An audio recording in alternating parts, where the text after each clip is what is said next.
Hey, and thanks for joining me for this video. If you want project ideas like this sent straight to your inbox with starter code, tips, and a project brief, check out subscribe.jschris.com. Let's get started. Okay, so the first thing we're going to do is take a look at the finished example and see all the different things that we're going to need. The first thing we're going to need is a state value that holds what the user has typed. So we're going to have this input and the user can type stuff, so we're going to need to be able to save this. When the user clicks the add button, it adds what they type to the list, so we're going to need some kind of handler or event listener. We have an unknown amount of items, so we can have 5, 10, 15 or even 20 in here, so we're going to need an array to hold these items. Each item in the array has a bunch of stuff, so it's best to represent this as an object. Each item in the array has a name, it has a quantity, and it's got this checkbox which tells us if the item has been selected or not. Each item quantity can be increased or decreased, so we'll need a click handler that handles this logic for us as well. We also have this total that changes depending on the quantities, so we'll need a way to calculate this anytime each of these quantities change.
Okay, so we'll check out this starter code then and have a look at what's going on. So if you go into app.js, you can see a bunch of stuff. So this is where the bulk of the code should go. And we've got an index.css, which is our style sheet. I've added some font awesome stuff. So all these nice icons that you see over here are just font awesome things that I've added for you. So we're going to start by putting some items in state. And we're just going to display these items on the screen. As you can see, I have given you the code that displays one item, but what we want to do is add a bunch of items here, and for each item we want to display a checkbox, the item name, and a quantity for that item. Let's start by chucking in some items. If we can remember, we said that our items array is going to have a bunch of objects. Each object has all the properties that we need. Let's open some curly braces. We'll type item name, and this is just going to be a string, and the first one's just going to be item 1. And we'll give it a quantity of 1 as well, which is going to be a number, and we'll say is selected is going to be false, and we'll do a comma, and then we're just going to copy this a couple of times for speed and paste it in 2 more times, and we'll just change item 1 to item 2 and item 3. Change the quantities as well, so the quantity first one is 3 and the quantity first one is 2. So whenever you're working with lists in your apps and you're not sure of the length, especially if the user can add and remove to it, you want to be thinking about how can I put this in state using an array. So now that we've done this, let's jump down into our code. This item that's currently being displayed is wrapped within the item container. So if I close this, it might be a bit easier to see. So we've got each item container has the item name, which is this part, and an item quantity, which is this part, and the whole thing is wrapped inside an item container, which is just this row. But what we want to do is, instead of just having the one, we want to take a new line just above item container. We're going to open some braces, now we're going to do items.map. So what we're going to do is take the items from the array up here and iterate over them and display an item container for each thing. So we'll start by opening some braces, and the map function takes a function, so we'll just do an arrow function like this, and in here is where our markup's going to go. So we'll just cut the item container div, so all this stuff, since we've closed it, it's going to be copied as well. We'll just cut it using Command X or whatever, and if this would get out of the way, move. Okay, and we will paste that in here just like that. Okay, so now if you format the code, it'll hopefully be a bit easier to see. Okay, so we've got our map function. Inside the map function, we've got inside the map function, we've got logic that's going to render a row for us. So now all we have to do is wire some of these hard-coded things up. The map function gives us two things. It's going to give us the current item in the array that we're currently on, and it's going to give us the index. If we have a look at our array again, we have 3 items, which means the map function is going to run 3 times. The first time, it's going to give us this object and all the properties within it. The second time, it's going to give us this object and all the properties within it, and so on. So that means down in our JSX, we can do, instead of item 1, we can do item dot item name, just like that. And the same for this one. The reason why there's 2 kind of item names and icons here is because we're going to show a different icon based on if the item is selected or not. So this is what this is up here, but we'll get to that later. For now, we're just going to get things displaying on the app. So now we've put in some items. You can see it's updated up here. We just need to go into our quantity section and change the quantity to do the same thing. So the item dot quantity, just like this. So if I save now, it should change to 1, 3, and 2, and it does. Now, the next thing we want to do is replace this false boolean so that if the item is selected, that we get that nice tick, and if it doesn't, we get this white circle. So if we look back at our array of objects, you can see we've got an is selected property. Let's change our code then to display based on this. So instead of false, we just want to do item, which is the current item that we're currently on in the map function. So you can see it up here, and we're going to do item dot is selected. So what this will do is say, if this item is selected, then I'm going to render this code. If it isn't selected, or if is selected is false, then it's going to render this code. So if we save this, and we can see that nothing's changed. Oh, that's because we need to actually change one of these. So if we take the second one, for example, here, and change is selected to true, hopefully this works, and it does. So as you can see, it's rendered the tick circle, or the circle with the tick in it, and it's put a strike through to indicate that this has been selected. Okay, so now we have rendered our items in our app. We've rendered the name, the quantity, and if it is selected or not. So the good thing about taking this approach and putting everything in state is that anytime this changes, the UI will update automatically to reflect this. So if I paste another one of these in here and call this item 4, give it a quantity, and say it's selected as true, and hit save, you can see it renders automatically. So this is why anytime something changes, you put it in state so that it's easy to just update your state and then the app re-renders. So we'll take this one out again. Okay, cool. So now we've got stuff showing on the UI. It makes sense to get this input working so that anytime we click on the plus here, things get added to the list. So we'll do that. Remember from the start, we said that we're going to use a state object to hold this input value, which makes it easier to add it to this list later on. So we'll do const input value, comma set input value. So all we're doing here is creating a state object and initializing it to an empty string for now, since we always want this to be empty. And down in our input, which is here, we will do value equals what do we call it? Input value, and we'll save this.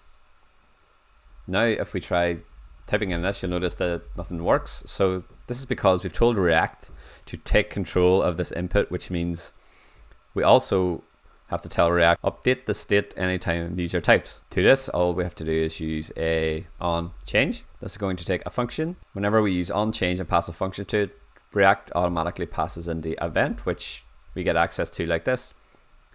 So now we can do event.target.value, and we will pass this to our function to update the state value.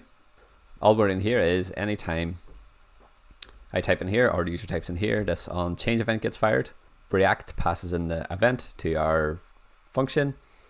The set input value gets called, which is the function that changes our state value up here, and it passes in the event.target.value, which is basically just whatever gets typed in there. So now if we save this and try it, it should work. If I type bananas, it should work. So this is a pretty standard way to work with inputs in React. The next thing we want to do is add this to the list when the user clicks on the plus.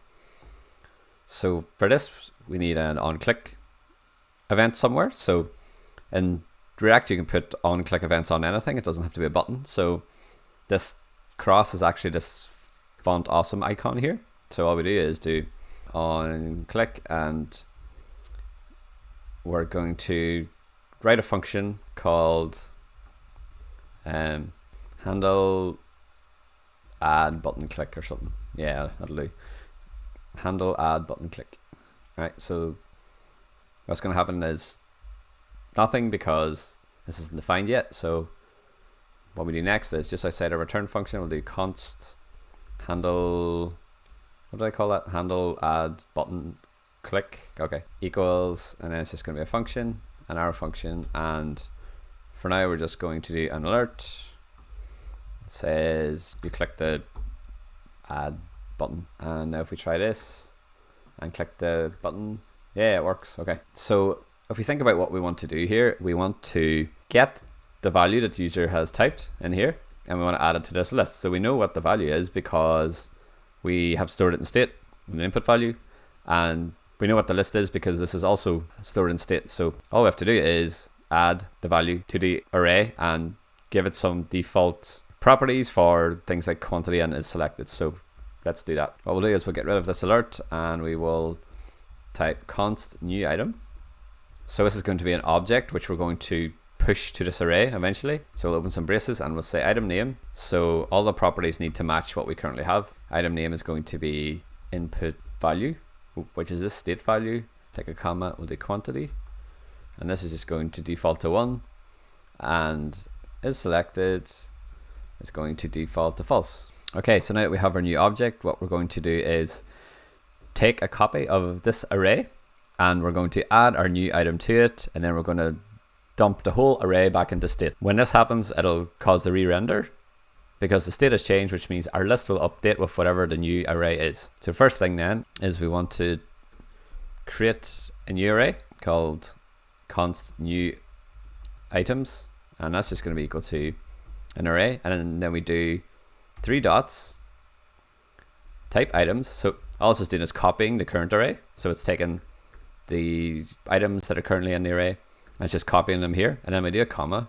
which says I want to add something else to the end of the array, and what that something else is going to be new item. Okay, so now we have a new array which has all the existing items in it and also has our new item added to the end. Now all we want to do is call set items, which will update our state. So we'll call set items with the new array. We'll hit save, and that looks good. So we've got a button that calls handle add button click function, and the handle add button click function creates a new item, adds it to the array, and saves array to state. So let's try this and see if it works. Type bananas again, click add, and there it is. It appears at the bottom, and every time we add new items, it gets added to the bottom.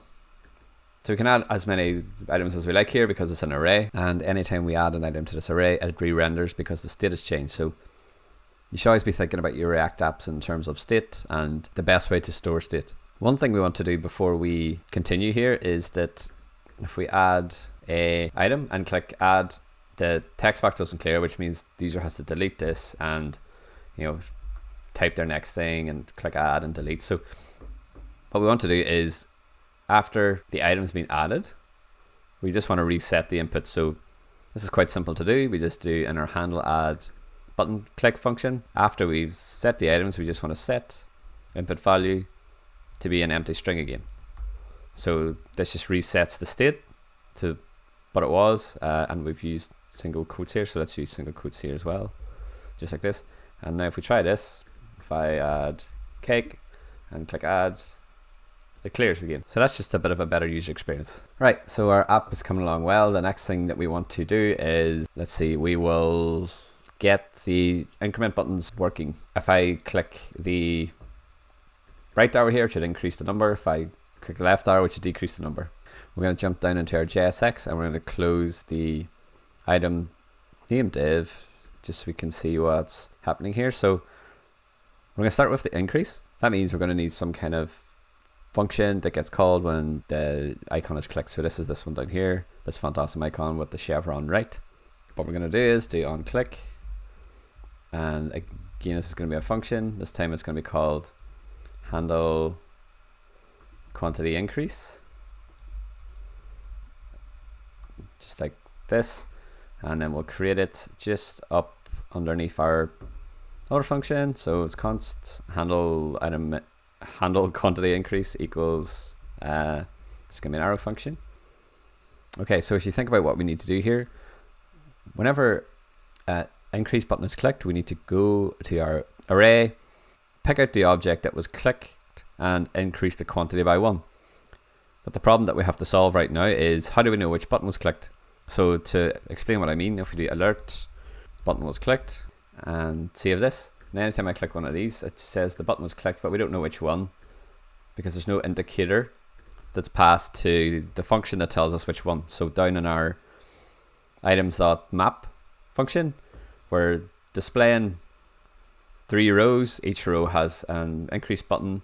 So we need to somehow tell it, okay, I clicked the first row or the second row or the third row, and then from there we can use that to go up and update the quantity in our array. So if we remember, the map function gives us an index which tells us what position in the array the map function is currently on. So the first time it runs, this is going to be 0, the second time it's going to be 1, and the third time it's going to be 2. So remember, index is started at 0, which doesn't confuse anything at all. So if we look at our on click handler here, we'll call in a function. So all we have to do is change this to an arrow function, and then we'll just pass in the index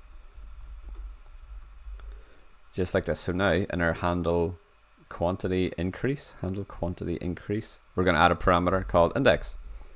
So now what we can do is say button was clicked at position, did I spell it right? No, position, and then we'll do plus, and then we'll just do the index. Okay, so now if we save and refresh this, if we click on the first one, it should say button was clicked at position 0. Now if we click the last one, it should say button was clicked at position 2, and so on. So now that we know what button was clicked, we can use the index to get that object and update the quantity. So let's code it up and see it all working, and hopefully it'll explain things further. Okay, so we're going to do similar to what we did above, and we're going to take a copy of the array, as it's good practice in React not to mutate the state. So we'll do const new items, and that's just going to be a copy of the current items array. So nothing too exciting here. And now we're going to use the index. So we'll say new items, which is this array that we're trying to access. Open our square braces, and then we'll type in index. What this will do is will give us the object at that position. So if the index is 0, it's going to give us the first object. And then we're just going to do quantity plus plus. So it's going to go to the items, or the new items array. It's going to pick out the object using that index, and then it's going to increment the quantity. Now all we want to do is do set items, and we'll pass in the new items array that we've just created. Now if we try this, hopefully it works, and it does. So each time a button is clicked, this handle increase quantity function gets called. We pass in the index. The index comes from the map function, which is iterating over the array and indicates the position that we're currently on. And our function use the index that we get to figure out which object that we have to increase the quantity for, and then we just do dot quantity to get access to the current quantity, and then we do plus plus to increment it by 1. Once we've done that, we have a nice new array with our updated values, and then we just set that into state. Because we called set state, that triggers the re-render and things update. To decrease the quantity is just a very similar idea. We'll just copy this function, and instead of increase, we'll call it handle quantity decrease, just like that. It's going to take the index as normal. We're going to copy the array as normal. We're going to get the object using the index as normal, but instead of doing plus plus, we'll just do minus minus. And we just need to add this to our left chevron icon here. So that's down in here. And we'll do on click equals open braces, arrow function, handle quantity decrease. And again, we're going to pass in the index just like that. Let's save this and see what happens. So if we increase, that still works. And if we decrease, this also works. Cool. Okay, so while we're in here updating objects, we'll do the same for the selected. So if we look at our code down here, we'll close the quantity div just so we can see things a bit better. Open the item name div, and if you can remember from closer to the start of the tutorial, we have this item.isSelected. If it is selected, it's going to display the check circle and add this completed class to the item name, which is basically just a strike through. And then if the item isn't selected, it's just going to display an empty circle. So these are two different icons. They get rendered depending on if item.isSelected is true or false. Knowing that, all we have to do is anytime a item is clicked, an item name is clicked, or if the circle is clicked, we just have to go and update the isSelected value to the opposite of what it currently is. If you're following along, this might be a good one to stop at and try yourself. It's very similar to what we've done before with the handle quantity increase and handle quantity decrease. You just want to use the index to get the object that was clicked and then just alter the isSelected flag. So we'll go ahead and do that now. We'll call it const toggle complete. It's going to be an arrow function. It's going to accept the index as the parameter. And in here, we're going to just do similar to what we did before. So we'll do const new items equals items. And then it'll be new items index to get the object that was clicked at that position dot is selected. And now what we're going to do is do equals. So this is just new items, open braces, type is selected. At the start of this, we're just going to put an exclamation mark. So what this line does is just set is selected to the opposite of what it currently is. So is selected is a boolean, and since we use an exclamation mark, it just says, okay, if it's true, then set it to false. If it's false, set it to true. And then again, we just do set items. It's going to be equal to new items, and we'll do toggle complete to our item name. We'll do on click equals arrow function toggle complete, and we'll pass in the index so we know which item position was clicked so we can get it from the array. So let's try this. If we tick on stuff, it'll either add the check and add the line depending on if the item was selected or not. Okay, that's working. So let's have a quick run through of what we did. Whenever we click an item or an item name, which is this div, it calls the toggle complete function. It passes in the index of where we're currently at in the array. Up in the toggle complete function, we copy the new items to avoid mutating the state like we've done before. And then we get the current item using the index, and then we set the isSelected value to the opposite of what it currently is. And we do that by using the exclamation mark, and then we just set the items into state. Okay, so the last thing we want to do is we want this total value to change anytime these buttons are clicked, just to reflect the total quantity of the items in our list. So what we're going to do here is we're going to create a new function, and it's going to call calculate total. This is going to be equal to an arrow function. So let's think about what we need. Anytime the quantity changes, what we want to do is calculate a total based on all the quantities. So in our calculate total function, so what we're going to do is we're going to use the reduce function. So the reduce function takes a bunch of values from an array and squashes them down into one value. So this is perfect for what we need. We'll type items.reduce, and just like the map function, the reduce function takes a function. So we'll do an arrow function, and it's going to give us a total, and the current item that the reduce function's currently on. So just like the map function, the reduce function will blip over the array and give us the item in the array that it's currently on in the form of this item variable. So this total variable is the total sum so far of all the items that it's currently calculated. So to make that clear, we'll show a couple of examples. So after our arrow, we're going to open our braces just like this. And then what we're going to do is say return total, which is the current sum so far, plus item dot quantity. The last thing that we want to do is just outside this last curly brace, we want to do comma, and then we want to do 0. So all this is saying this is what the starting value should be. So the last thing we want to do is assign all this to a variable called total item count. It's going to be equal to all that.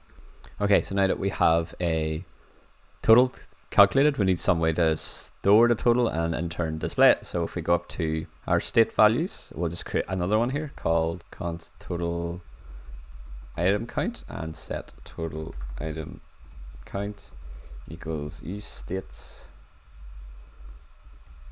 and it's going to be 0 initially just for now.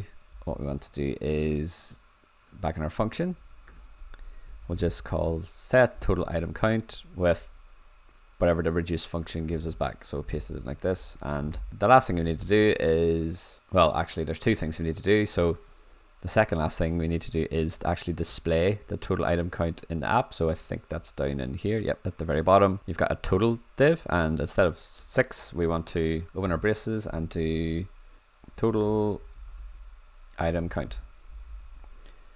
Now if we save this, this is going to be 0, and this isn't going to work yet because we haven't told our buttons to recalculate the total anytime it changes. So all we have to do now is go up into our handle quantity increase, and after set items we just do calculate total just like that, and the same for decrease, just do calculate total. And now if we save this, this is at 0 initially, but if we click, then it's going to change based on whatever it was. So if you want this to work properly, then we'll go up to total item count. We'll just set this to 6 initially, as that's what the total is. Now if we refresh,